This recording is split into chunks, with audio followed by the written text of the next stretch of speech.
यदि sample space S हो तो नंबर ऑफ एस बराबर 1 है ना। अब ये नंबर में क्या कर रहा है, 14,000 दूरी तय करने से पहले अपनी दिशा को चेंज कर देता है, ये ना 4,000। माना कि 4,000 किलोमीटर दूरी तय करने से पहले बदलने की घटना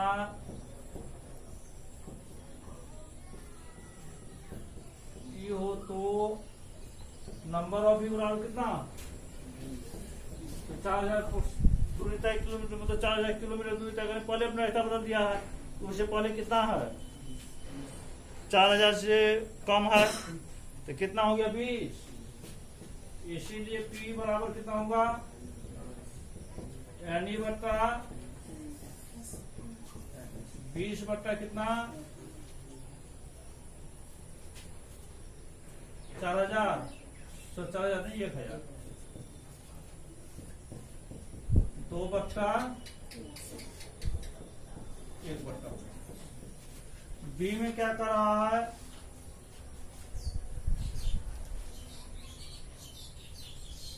नौ 9,000 किलोमीटर से अधिक दूरी तय चलेगा। माना कि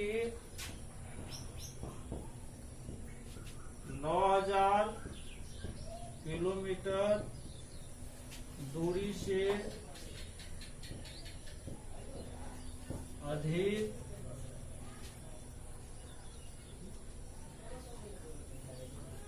दूरी तय करने की घटना ई हो तो नंबर ऑफ ई बराबर कितना 325 प्लस 445 है 335 है 335 प्लस 445 कमजोर हो गया है। 5 5 10 का 0 कितना बचा 4 2 6 1 4 4 3 4। इसीलिए क्या क्या करना आपको P बराबर कितना होगा NE बट्टा NS 770 बट्टा 77 बट्टा 100। सी में क्या कर रहा है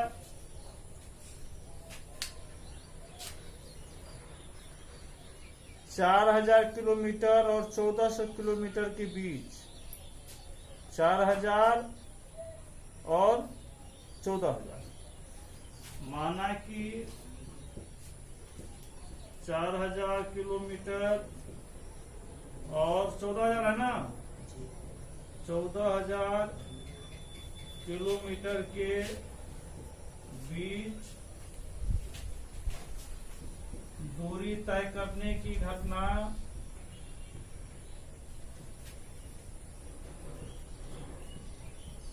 ये हो तो नंबर ऑफ यू बराबर कितना, नंबर ऑफ यू बराबर कितना कितना 210 प्लस 325 दिए तो है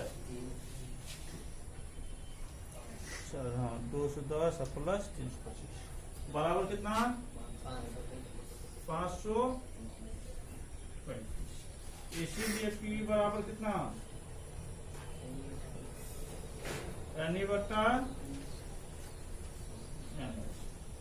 535 बट्टा 1,000 काटिए 5 1 5 0 5 7 5 9 10 कितना आंसर 107 बट्टा 200 यही आंसर।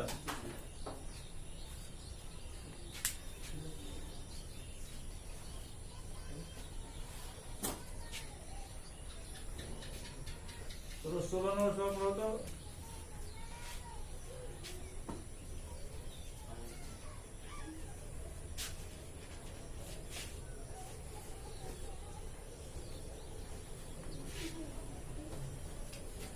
16 नंबर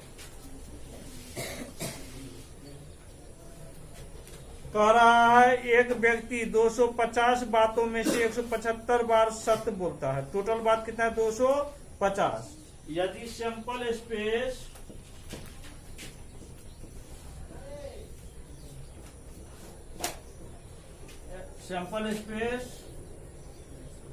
एस हो तो नंबर ऑफ एस बराबर कितना? 250। अब कह रहा है सत्य होने की असत्य होने की प्रायिकता ज्ञात करना है, यही ना। माना कि पहला नंबर, माना कि सत्य बोलने की घटना कितना बार असत्य बोलता है? ये पहले तरह सत्य बोलता है ना। सत्य बोलने की घटना ई हो तो नंबर ऑफ ई बराबर कितना? 175। इसीलिए पी बराबर कितना? एन बट्टा एन एस। 175 बट्टा 5 25, 5 या 15 होगा जी। 5 या 15 2 5 या 25, 35 बट्टा 50 कितना है? 7 बटा 10 है। दूसरा में क्या कर रहा है? असत्य बोलने की असत्य होने की प्रायिकता। तो असत्य होने की प्रायिकता तो कुल प्रायिकताओं योग कितना होता है? सभी प्रायिकताओं योग 1 होता है। तो सत्य बोलने वाले को 1 में जो घटा लेते हैं तो कितना हो जाएगा? असत्य बोलने वाला। तो सीधा इसमें लिखिए असत्य बोलने की प्रायिकता कितना होगा? बोलिए। 1 माइनस सत्य जो बोल रहा है 10 माइनस 7 3 बटा 10 हो गया आंसर। दोनों जोड़िए देख लीजिए हो जाएगा। सत्य और असत्य बोलने की प्रायिकता ये होता है। किसी भी प्रायिकता रहेगा तो कोई भी घटना घटने और नहीं घटने की प्रायिकता रहेगा उसे जोड़ दिए हमेशा एक होता है। तो सत्य बोलने के निकाल लिया हम लोग और असत्य बोलने वाला क्या होगा? 1 में घटा लिए तो निकल गया असत्य बोलने की।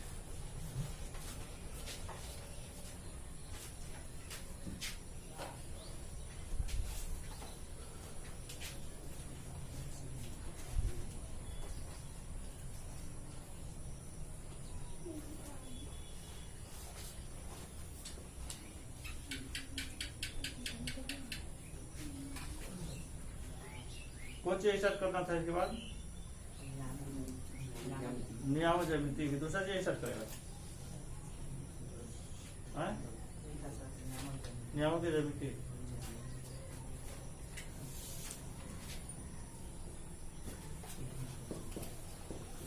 नियामक या निर्देशांक ज्यामिति।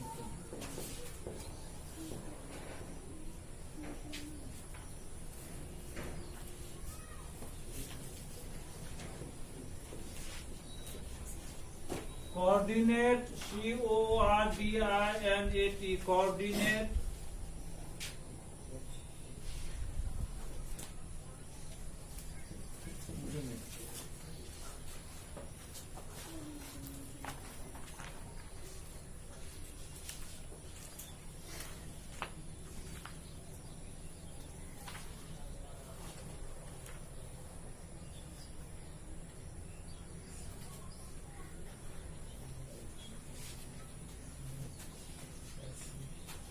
इसका जन्मदाता है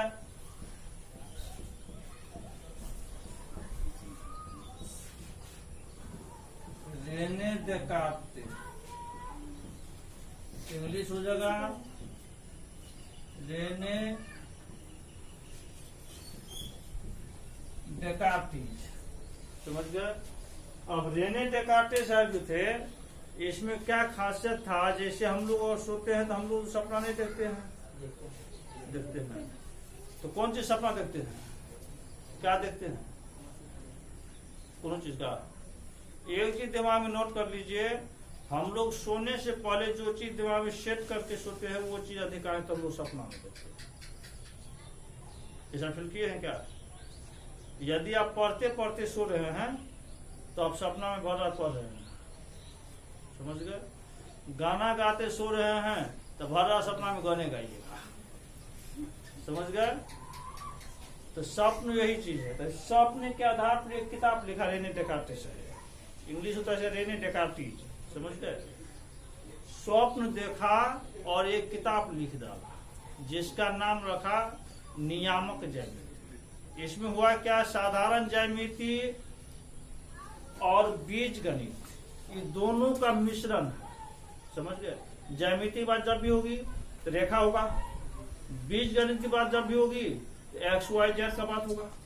ये दोनों का मिश्रण से एक नया चीज का आविष्कार हुआ जिसका नाम क्या रखा गया, नियामक ज्यामिति या निर्देशांक ज्यामिति। नाम से स्पष्ट निर्देशांक का मतलब होता है जो अंक को निर्देश करे, अंक को जो निर्देश करे, अंक दिखलाए, जो पूर्व है कि पश्चिम है कि उत्तर है कि दक्षिण है।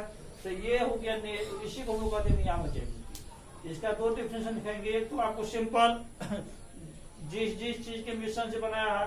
हाँ, तो स्वप्न जो ये देखा तो स्वप्न में उसका नींद खुला 3 साढ़े 3 बजे मॉर्निंग में लगभग। अब उसके बाद वो क्या करता, नींद खुलने के जस्ट बाद, रोशनी की सुविधा नहीं थी, टॉर्च जलाया, टॉर्च जला करके उसके बाद अपना बुक लिख दिया, फिर अपना सो गया। सुबह उठा तब फिर उसको सही ठीक करके उसके बाद उसको प्रकाशित करवा। तो ये चीज दिमाग में सेट कर लीजिए। आप दिमाग में जो चीज सेट करके सोएंगे वो चीज निश्चित रूप से आप सपना में देखेंगे, वही चीज सपना जो आप सेट करके सोएंगे, एकदम फुल्ली गलत, समझ गए? लेकिन बहुत लोग क्या होता है, तो मोबाइल देते देते सोएगा, तो फिल्म देते देते सोएगा, समझ गए? ये अधिकांश लोगों का आदत अभी बन चुका है। इसका देखिए परिचय।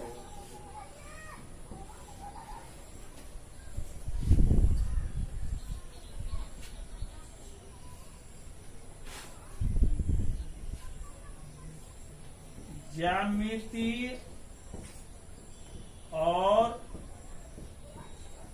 बीज गणित के मिश्रण से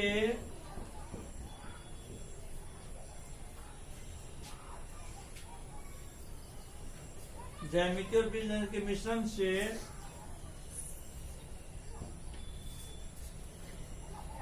जो भाग बनाया गया उसे क्या कहते हैं, नियामक ज्यामिति।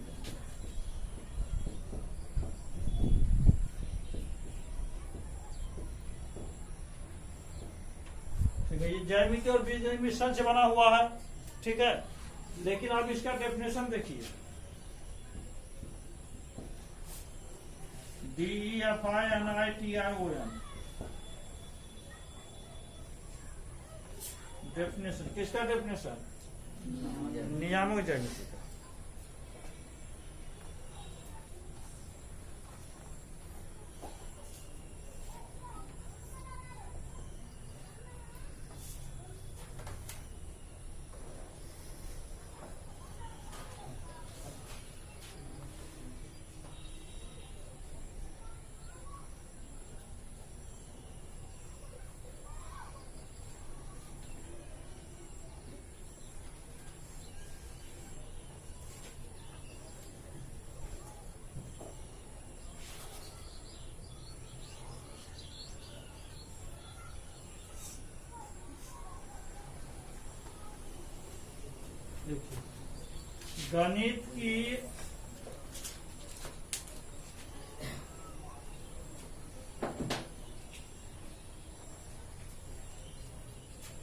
गणित की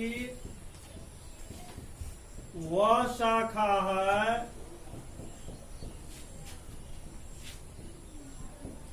जिसके अंतर्गत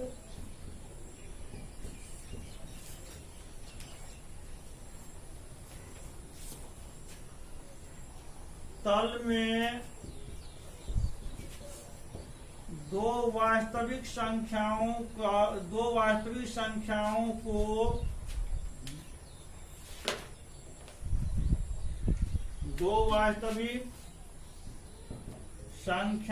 को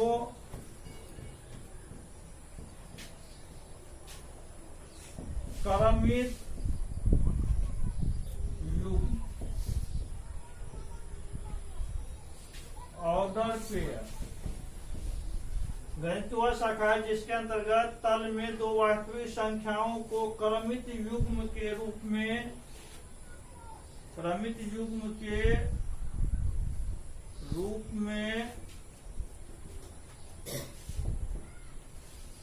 दर्शाते हैं। तल में दो वास्तविक संख्या 3 4 वास्तविक संख्या हो गया, तो इसी को हम लोग तल में क्या करते हैं, दर्शाते हैं क्रमित युग्म के रूप में। हमेशा मतलब हमेशा जब भी अगर दो संख्या क्रमित युग्म मतलब होता है ऑर्डर पेयर। 3 4 क्रमित युग्म हो गया, 5 6 क्रमित युग्म हो गया, -3 8 क्या हो गया, क्रमित युग्म हो गया। तो हमेशा ऑर्डर पेयर के रूप में ये रहेगा संख्या, समझ गए। तो ये किसके अंतर होता है, नियामक ज्यामिति के अंतर्गत। तो गणित वह शाखा है जिसके अंतर्गत तल में दो वास्तविक संख्याओं को क्रमित युग्म के रूप में दर्शाते हैं।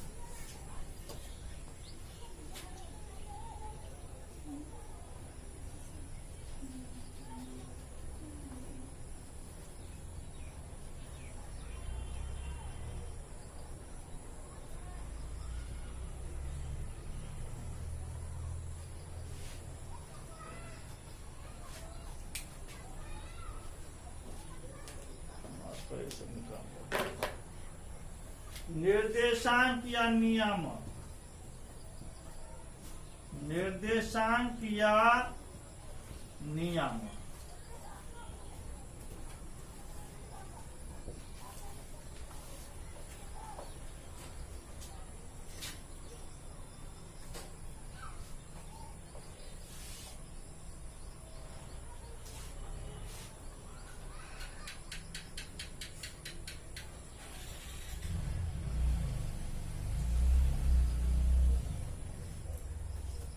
उन वास्तविक संख्याओं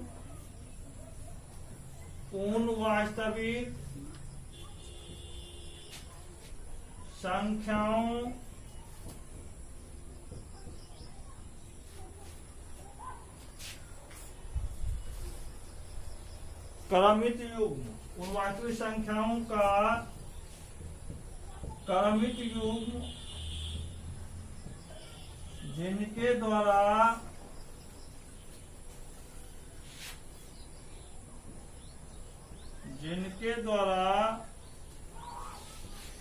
हम तल या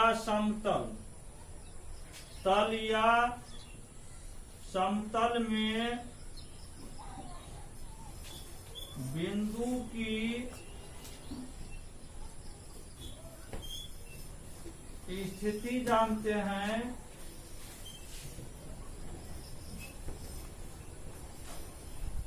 उसे क्या कहते हैं, नियामक या निर्देशांक। उसे नियामक या निर्देशांक।